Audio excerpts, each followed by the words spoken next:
All right. So I've got lots of questions about growing taller. And so I'll go through some of that with these peptides.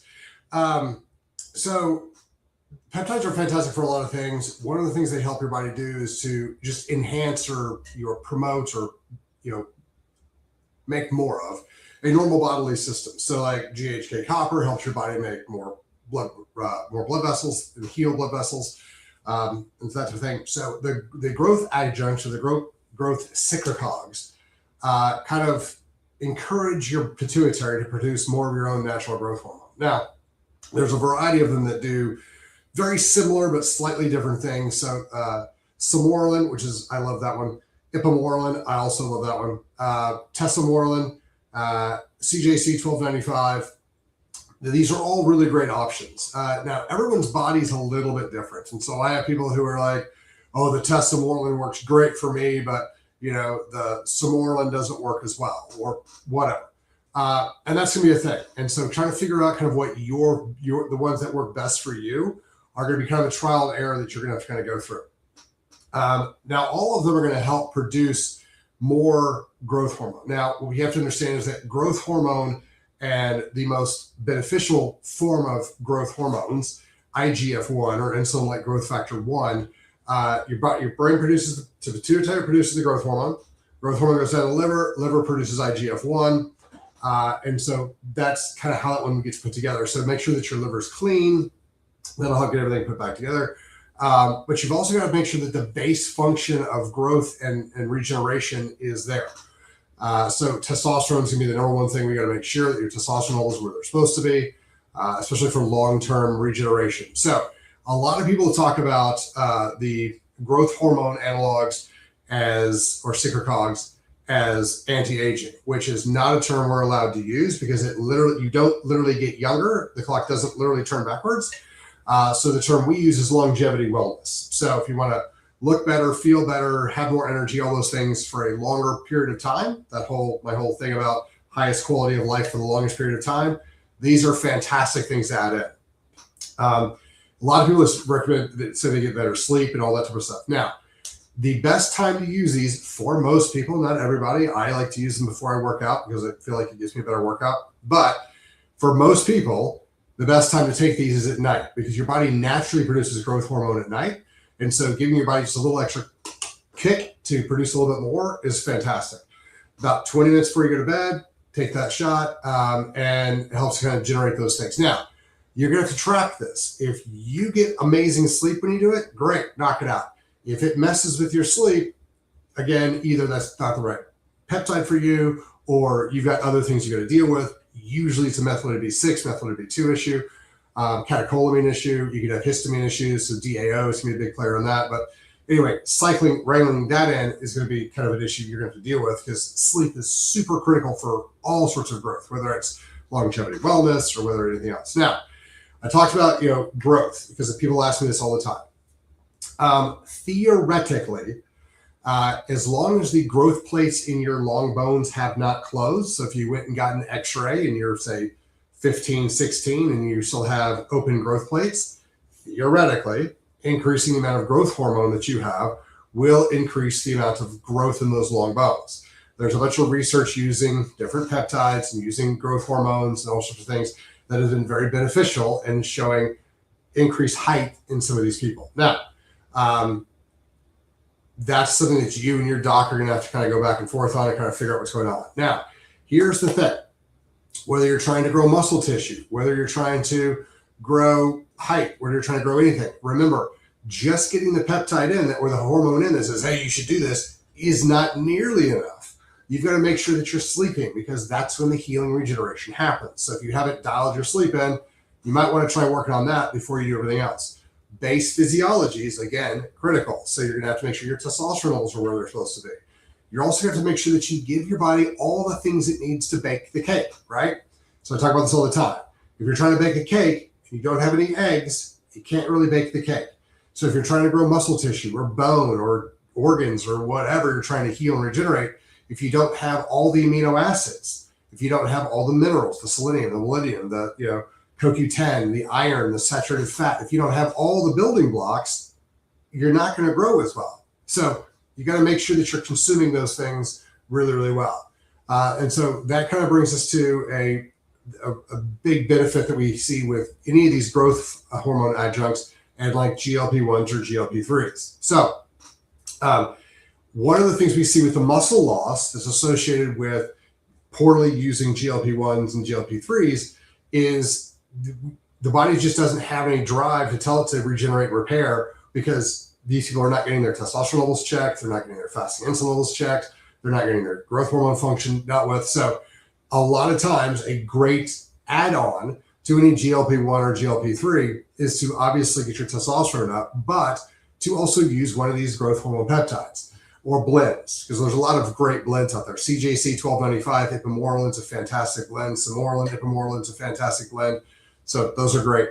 But adding those blends in oftentimes will help kind of smooth things out. And so that helps kind of move things along. But you want to make sure that you've got all of the nutrients, again, still coming in. A lot of times what we'll do when we're going to do like big fat, flushes or big, cuts, we'll make sure that they get all of the, B vitamins their liver needs, specifically extra bile. We'll use, ox bile or tide care, something like that.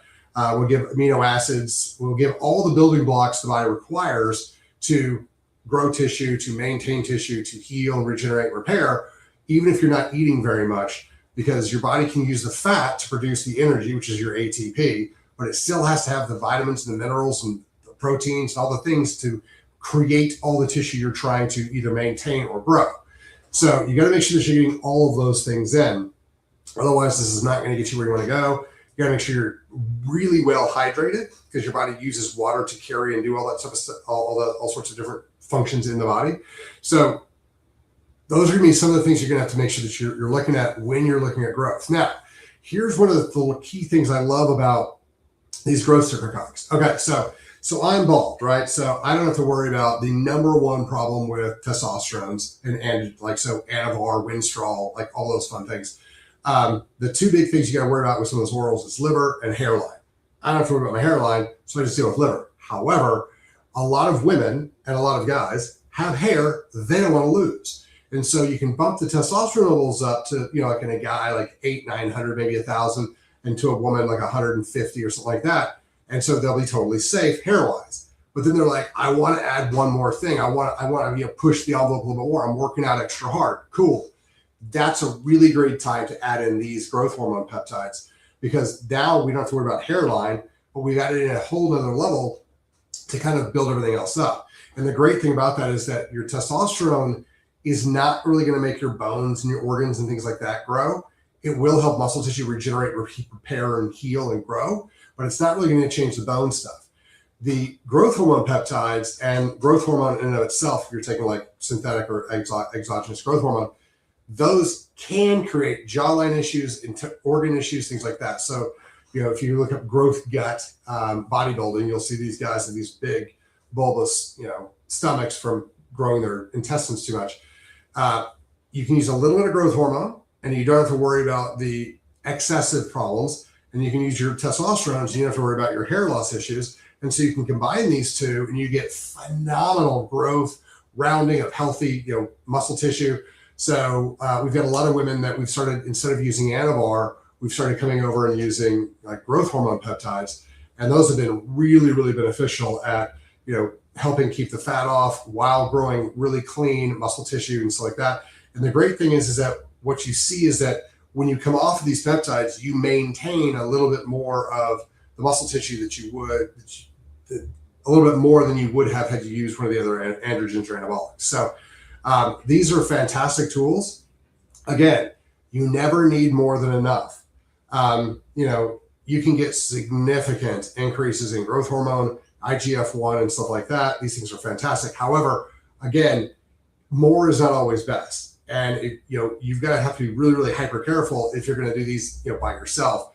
And what's going on with your jaw? What's going on with, hey, I'm losing fat, but I'm starting to get kind of puffy. Like my stomach's not flat. It's kind of pushing out a little bit. That could be the fact that you're growing your organs a little better. So watch out for that. Now, it's not nearly as bad with the peptides as it is with like the synthetic growths and stuff like that. But it is something I would still watch and make sure you're working with people who know kind of how to keep track of that. because that's going to be one of the issues at these high levels you need to be worried about. At the longevity wellness levels, that's not going to be a problem. Even at the growth function, that's not going to be a big deal. Now, one of the things that you guys will see if you start looking for these things is like, for instance, CJC 1295 with and without DAC. DAC is drug activating compound. It makes it not break down. And so you take one shot and it lasts for a lot longer. People are like, oh, that's great. That saves money and this and that. I would be a little bit hesitant about using that one because your body is supposed to get things pulsative style. On a daily, like, hey, here's a little bit every day. And so doing that is, if you need to do it and you're just like, I can't do the shots or whatever, maybe. But so the DAC, if you're looking at what is DAC, it makes it last longer in your body. Again, one of those things I would be careful working with unless you're working with somebody who can, like, you're testing your blood and stuff like that. But the rest of these growth adjuncts, CJC 1295 is really great. It's been used for a long time. Samorelin is also really great. Epimorelin, like I said, is fantastic. Tesamorelin is great. Tesamorelin got a really big kind of boost because the FDA did approve a version of it. And if what the FDA says is important to you, then great, go use that one. But I haven't seen it across the board. This one is better for everybody. We've seen fantastic results with individuals with different use of those. So if you guys are looking for just another way of helping kind of build muscle tissue, help strengthen ligaments and tendons and heal, that's how you grow, period. So you go to the gym, tear your muscle tissues down, you go to sleep at night, that's when you heal, regenerate, repair, grow the muscle tissue. So these things are helping your body heal, regenerate, and repair. So even if you're not in the gym trying to grow big muscles, but you're like, ooh, I would like to have my ligaments and my tendons and my bones and all those things healthy as can be, this is a great thing to start tossing in at night at low doses that you can then maintain the body's healing factors as high as possible. So, if you're looking for something to help kind of generally just kind of push those things forward, this is great. We've seen some benefit from collagen. And so if we're worried about skin elasticity and fine lines and wrinkles and stuff like that, that would be definitely one of those things that this could be beneficial for. So take a look at that. But as far as adding any of these growth hormones, these growth secretagogues, as a part of a long-term wellness plan is a phenomenal idea. They help reduce inflammation a little bit, but they really help the body heal, regenerate, repair. And if you've ever been like, I don't know, now that I hit 30 or 40 or 50, I just feel like everything's falling apart. Yeah, you've been losing your hormones. Check your testosterone, check your fasting insulin, and check your growth hormone or your IGF-1 or both. Putting those things back where they're supposed to be will really help the body heal, regenerate, repair. And so those are the ways that we push back against aging. And so this is where we talk about longevity wellness, the highest quality of life for the longest period of time. We'll go through some mitochondrial health and some longevity wellness stuff tomorrow. So you guys have a fantastic day. If you have any questions, drop in the comments or DM me like you always do. Talk to you later. Have a great day.